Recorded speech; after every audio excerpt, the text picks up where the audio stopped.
In this video, I'll be playing through a specific pre-constructed kingdom. This kingdom comes from the Guilds expansion. In that rulebook, you have a list of recommended sets of 10 that involve the Guilds cards plus some other cards.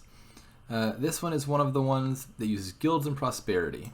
We'll be playing the kingdom titled Metal and Meat, which has 5 cards from Guilds, 5 cards from Prosperity. It's got colonies around. This was submitted to me very recently. Someone said they'd played this kingdom with some of their friends, and they wanted to see how it was played out. So the goal here is just we'll analyze the kingdom, and then we'll find a random opponent and play it out, probably in an unrated game. So while we're waiting for an opponent to join our table, I've already constructed the kingdom, so you can go ahead and look at it right now. Do we have draw? Yep, there's draw around. We have Watchtower. Watchtower can draw until you have 6 cards in your hand. From a standard 5-card hand, that's only +1 draw. You go from 5 to 6, so about as powerful as Moat.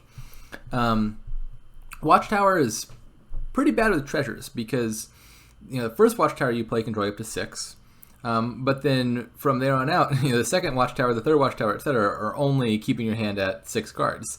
So if your first Watchtower draws you a hand of like Watchtower and 5 treasures, it's net drawing you 1 card, but that next Watchtower, that's not going to keep increasing your hand size. You're just going to eventually get a hand of like 6 treasures, and that's that. So Watchtower does not work very well with treasures. This is true of kind of all draw to X number cards. It does work very well, however, with cards that that the payload comes mid-turn during the action phase. So like action-based payloads. Let's say, for example, one of the cards in this kingdom we have is Monument, which is +2 coins, +1 victory point.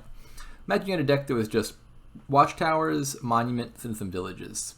You could play your first Watchtower, draw up to 6 cards, then play some Monuments, get your coins, get your victory points. Then now you got like 2 or 3 cards left in hand. You play your next Watchtower to draw back up to 6, draws you a bunch more cards. You play some more monuments and villages and stuff. And you play your third Watchtower, draw back up to 6, and so forth. And so that's what kind of an ideal, Watchtower deck looks like. Is payload that comes mid-action phase, like Monument or Candlestick Maker here could work because you can play that during the action phase and get some coffers and so forth. So Watchtower looks like our primary draw here. So we want to build a deck like that, which means we probably won't want too many treasures. There's one other potential source of draw here, which is King's Court. King's Court lets you play an action card 3 times. So you could take an action card that's otherwise draw neutral, like say Plaza. Plaza's +1 card, so it normally breaks even. You spend 1 draw on Plaza, you play it, you get a new card to replace it. But if you King's Court Plaza, you have a hand that say had King's Court Plaza and 3 other cards. Well, you spend 2 cards playing King's Court and Plaza, so your hand's down to 3. But then you get this plus draw effect 3 times, your hand goes up to 6. So King's Court plus Plaza could draw you a card. Now, I don't want to build my deck around King's Court and Plaza as the main source of draw, because it's 11 coins and 2 buys to get about as much draw as a laboratory, or a moat for that matter. So I'd rather the bulk of our draw come from Watchtower, I think. But just be aware that's another source of draw in a pinch. Now what about plus action? Well, King's Court and Plaza actually are a very good source of plus action. Plaza is just a normal village, and King's Court, when you spend 1 action playing King's Court, you get 3 plays of some other action card. So you're getting 3 action plays, the cost of 1 action. King's Court's kind of like netting you 2 villages each time you play it. You can get even more if you stack King's Courts with other King's Courts. You play King's Court to play King's Court to play King's Court to play a whole bunch of actions. Well, that results in you spending 1 action to play the first King's Court, and then every other action card played from there is kind of branching off that initial King's Court. So you can get a ton of action cards played 3 times each with just 1 action spent if you chain King's Courts together. So that's something we'll probably be doing here. What about trashing now? Well, for starters, we've got Taxman, which does technically count. You can trash your coppers with Taxman. Don't see it seeing play here very much. It's kind of a weak card in general, and this seems like no exception, because while you're trashing your coppers, you're just replacing them with other treasures. You turn the coppers into silvers, you can turn the silvers into gold, but you're not making your deck any thinner. You're just replacing 1 stop card with a slightly less bad stop card. So Taxman is not helping us a whole lot if the goal is to get a thin deck. It's about like mine in that regard. I don't see it being too likely to be useful. So what else do we have? Well, there's Forge. Forge can trash any number of cards from your hand, so it's kind of like Chapel in its strength. That being said, unlike Chapel, Forge costs 7 rather than 2, so it's kind of hard to wait to build up to 7 because that's a hard number to hit in the early game, and you don't want to get too delayed on trashing. So maybe Forge sees some play here because it's good when you line it up, but you don't want to wait for forge as your main trasher because that requires waiting a good bit. And the other thing to say is, forge would be great if you could open with it because, generally trashing is best when done early. You can line up a hand of forge and 4 junk cards. That'd be wonderful. But the problem is because it costs 7, it's kind of hard to count on because by the time you get forge, you've got a bunch of other good cards in your deck, and then it's harder to line your forge up with junk. Third candidate is Stonemason. Stonemason can trash a card from your hand. It's okay at trashing copper. You trash a copper, and you get it out of your deck, but it struggles a lot with estates because you trash a card from your hand and you gain 2 cards costing less than it. Well, there are cards that cost less than estate, namely copper and curse. So if you trash an estate, you have to gain 2 coppers or 2 curses, which means you're actually making your deck thicker, not thinner, if you try to trash estates with this. That doesn't happen if you trash coppers because, well, there's nothing that costs less than copper. Copper costs 0. So even though this gain 2 cards costing less than it is mandatory, it's just impossible in the case of copper, so nothing would happen. You would just trash the copper. Now, Stonemason does have this really good on-buy effect, though. Stonemason is not a great trasher, but it is a good way to gain cards. Because when you buy it, you can overpay and gain cards equal to the amount you overpaid. So, for example, you could spend 9 to buy Stonemason, and because you spent 7 more than you needed to, you could then gain 2 cards costing 7, like King's Court, for example. So you could spend 9 to get a Stonemason or 2 King's Courts, rather than spending 14 and 2 buys to get 2 King's Courts. So that's how Stonemason can often be helpful. So if we do that, we'll probably have a few Stonemasons in our deck anyway, naturally, because we're using the on-buy effect. And so I'll probably end up trashing some coppers with Stonemason if I had to guess. But there's one last trasher here, which I think will be the main trasher, which is Butcher. We've seen Butcher in more depth in other videos, but it's basically like a very flexible remodel. You can bank up coffers to remodel cards at variable amounts, and then eventually you can remodel cards into much more expensive cards. Very versatile card. And it's not amazing at getting thin very fast, because it's only trashing 1 card at a time, but with the flexibility it provides, you're both getting thin while getting cards of value. Certainly better than the other cards we just saw. So I think the main strategy here will probably be to get Butcher for trashing. On 5-2, 5-2 probably is great here because you just open with the Butcher. On 4-3, probably your main goal with a 4-3 opening or 3-4 opening is to kind of maximize your chance of hitting 5, turn 3 and or turn 4 to get a Butcher in your deck as soon as possible. So something like Monument plus Silver, or Silver, or maybe like Watchtower plus Silver would be good openings for kind of guaranteeing you hit 5. With the goal of getting Butcher and getting trashed. Then lastly, let's talk about gains. Candlestick Maker is kind of like a glorified copper that gives plus buy, but it's only plus buy I see here, so you'll probably play with Candlestick Maker at some point, just because plus buy does have value. You can gain stuff with Butcher, but by butchering 1 card into another, so you can turn your estates into plazas or watchtowers and so forth. Stonemason is also a great gainer. The on-buy effect is probably the main one. We said you can get a lot of high-value cards for cheap because you can use the on-buy effect of Stonemason. And then B, you can often trash 1 card into 2 other cards of lower value. That's a good way to gain. So you got plenty of gains here. Forge technically can also gain kind of similar to Butcher because you gain a card worth the cards you trashed. So where's this kingdom going? Well, we definitely have all the components of an engine. We got action, draw, buy, gains. So I would want to build a big engine here, that's for sure. If that weren't already guaranteed, we also, bear in mind, have colonies around. Colonies like a province that's worth 10 points instead of 6, costs 11 instead of 8. That further incentivizes you building big. There's more total victory points to go around. They're very expensive, but they're high in value. And that's something that favors a deck that builds big and scores high numbers of points. So you want to build a very big engine. And imagine if you tried to build big money, you just lose really, really badly to an engine. There's a strong engine to be built, a lot of points to go around. There's even Monument for a few extra victory points if you needed it. You get like King's Court Monument to be getting a duchy's worth of points every time you played it. So yeah, tons of victory points, huge engine, want to build a big engine. That being said, this kingdom does scream 3-pile to me. In particular, Stonemason is just notorious at kind of guaranteeing games in 3 piles. Because A, it's super cheap on its own, B, it lets you gain a lot of high-cost cards for a lot cheaper than normal, C, its on-play effect is you can gain 2 cards at a time if you liquidate your deck in the final turns. And so Stonemason itself makes pile-outs very simple. For example, imagine there's 9 Stonemasons left in the pile. You could empty that with just 12 coins and 3 buys. Because with four coins and 1 buy, you buy a stonemason, you overpay by 2, you gain 2 more stonemasons, and you've emptied 3 cards with 1 buy and 4 coins. So that's an example of how it can help pile outs very easily. Butcher also is another card that kind of screams, pile out, because you can turn a card into another card very simply. And they both do that mid-turn, right? You can trash a card into 2 more cards, or butcher a card into another card, middle of turn, then redraw to it. So maybe I only have like 1 butcher and 1 stonemason in my deck. And so the opponent's thinking, oh, well, they have 3 total gains, or 4 total gains. They can gain 2 things with stonemason, 1 with butcher, plus their buy.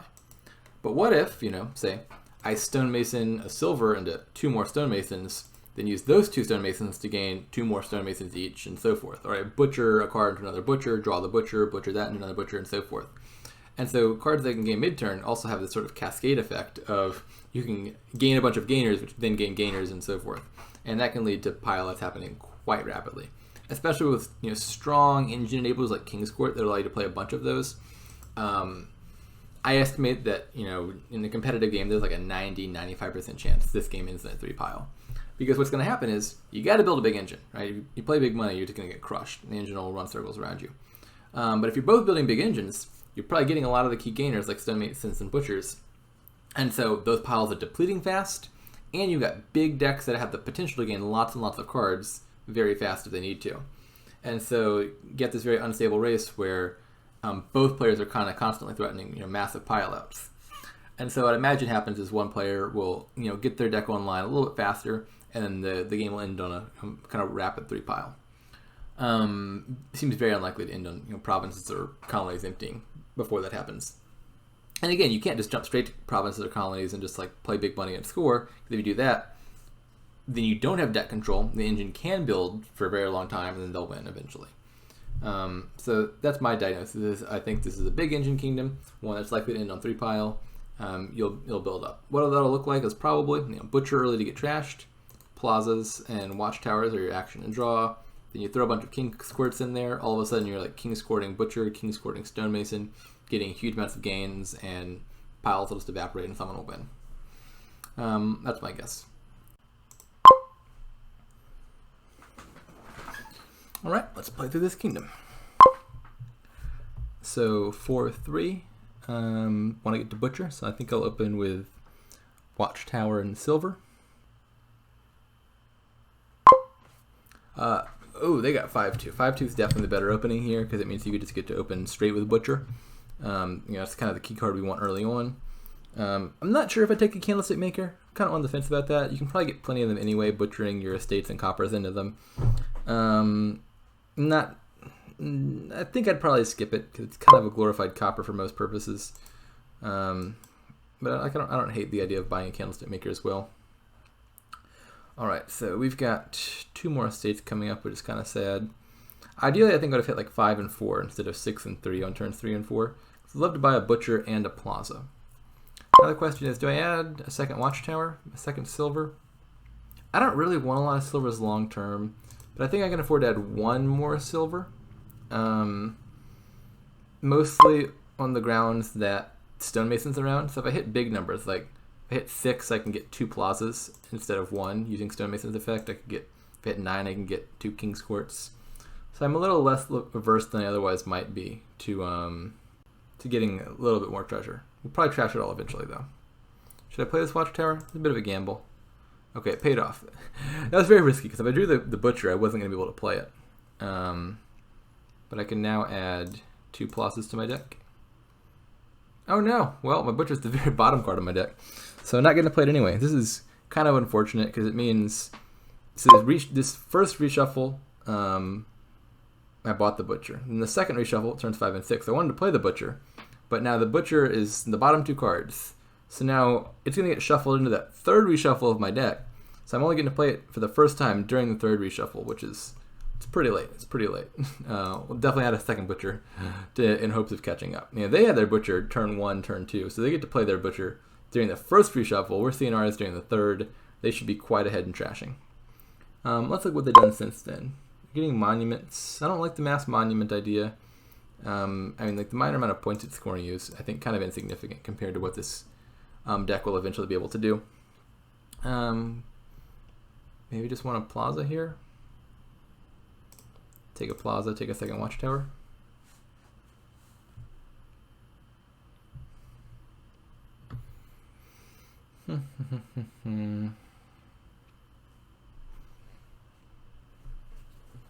Not exactly sure what their plan is. They're taking a lot of candlestick makers. I don't like that.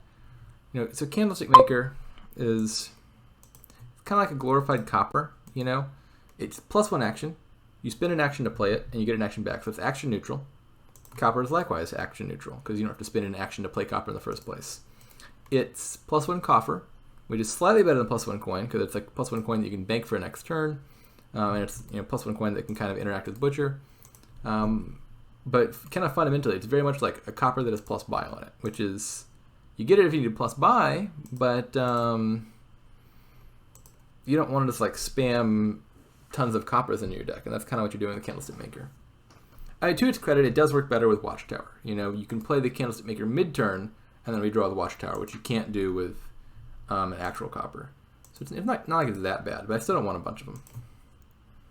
All right, do I want to buy a third Watchtower here? Probably.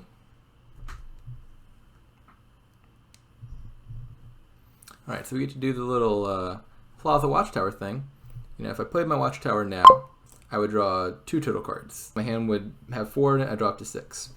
So if I discard a copper, I've got 3 cards, my Watchtower finds me 3 new cards. So I've kind of cycled through an additional copper. Take another Plaza, I think. Well, actually, let's think about this. I currently have 9. I think I'm just going to take a Candlestick Maker, because turning a state into Candlestick Maker costs 0 coffers, whereas turning a state into Plaza costs 2 coffers. With 9, I can go ahead and buy a Stonemason, overpay by 7, and get 2 King's Courts. And that seems good to me.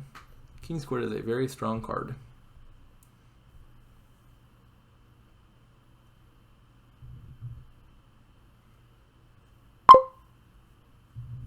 Buying more silvers, it kind of feels late in the game to still be wanting silvers.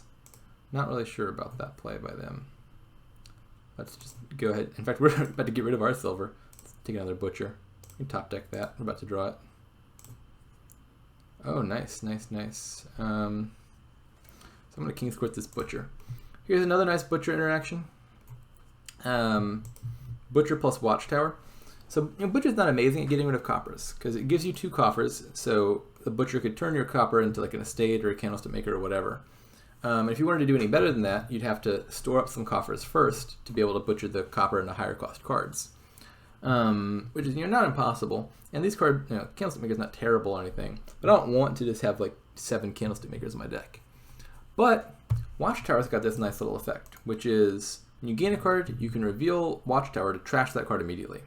So what I'm going to do instead is I'm just going to butcher the copper into another copper.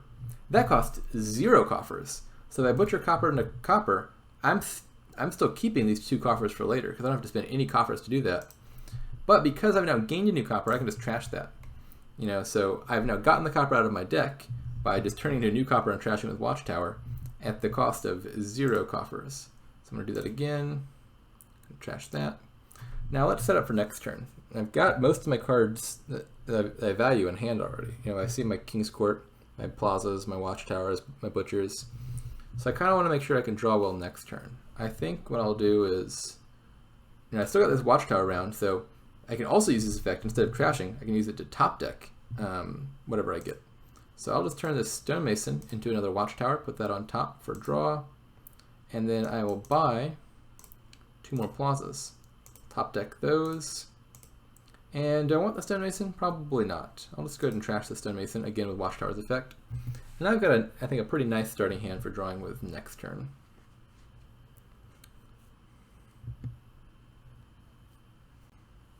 Alright, they're getting a King's Court. That's a good card.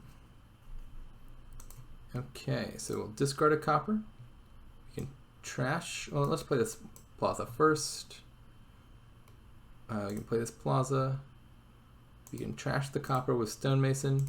Draw with Watchtower. Alright, now we're in a good spot. So, I need to play the Plaza. Should I King's Court the Plaza or just play it normally?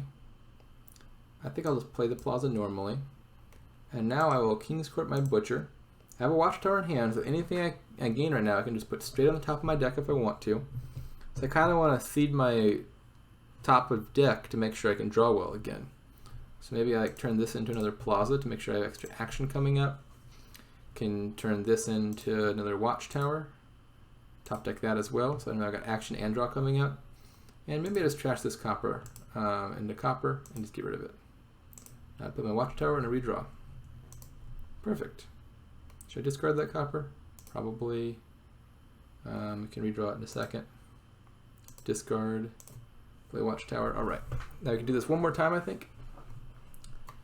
We'll need to play one more plaza with 3 actions.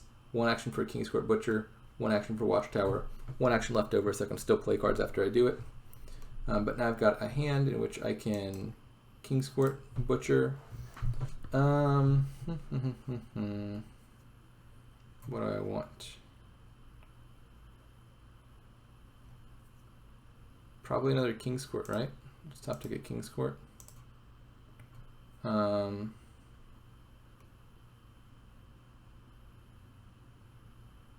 Top deck I guess I can just take a monument for some start scoring. Not super important or anything. And what else is down there? Actually, I probably don't have enough villages to play the monument and the butcher. I'll probably just end up butchering the monument again. But that's no big deal. Yeah, sure enough. So I'll just King's Court, butcher, trash monument into like one more plaza. Gain another watchtower by King's Court. Let's just save those coffers.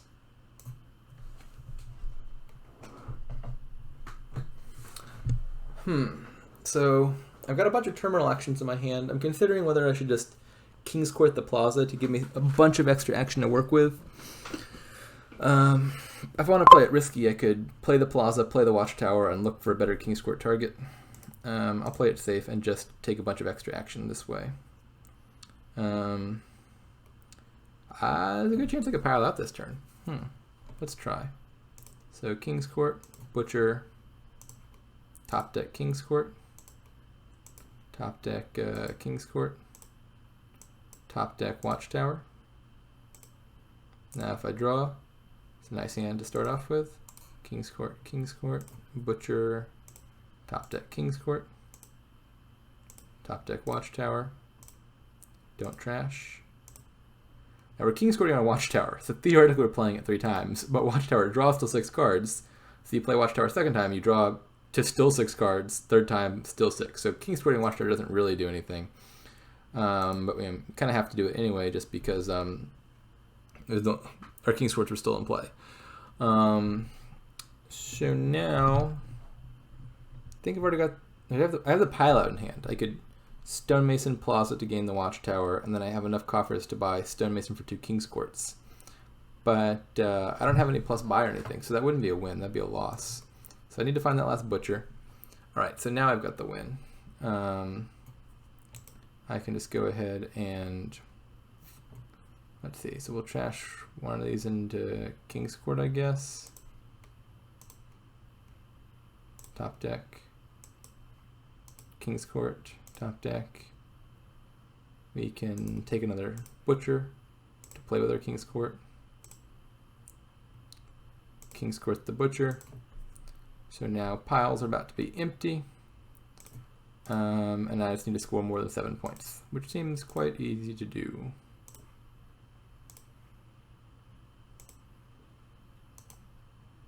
Alright, there we have it. Kind of as we expected. Build an engine, quickly ends in a 3 pile, no need for treasures.